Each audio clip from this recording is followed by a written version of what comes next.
And to know more about the impact of the wildfires in the U.S., we are now connected with our contributor in the U.S., Azalea Pinata. Azalea, as we all know, that now as Wednesday afternoon, the city reached the air quality level of 342. But as a person who experienced it firsthand, what can you tell us about the current situation?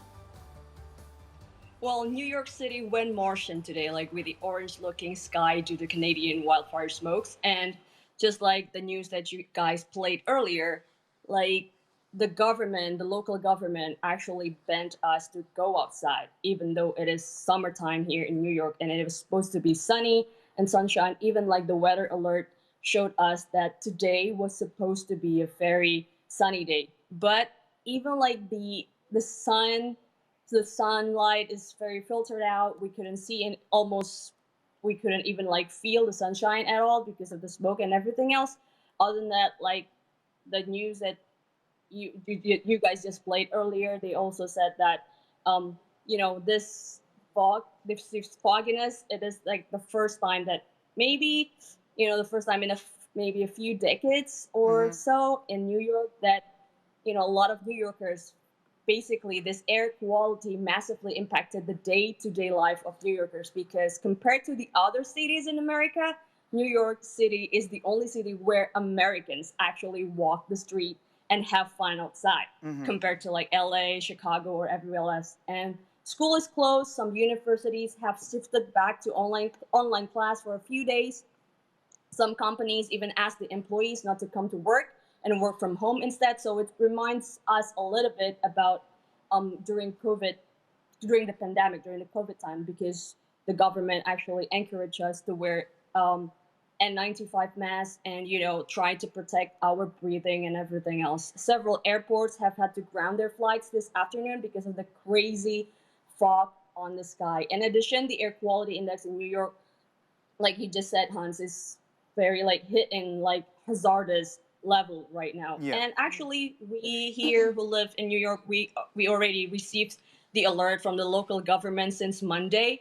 And the government and the National Weather Service keeps updating us day by day, even hour by hour, about the condition outside. And I agree with the governor right now. Like, it is not the time to go outside, not the time to breathe everything that is out in the air right now. Because when you stepped outside, I actually spoke to an Indonesian student who stepped outside, and she told me that she felt like the the air is hurting her lungs. So if you want to know more about what she has to say, maybe you can play out the interview that I just did with her earlier.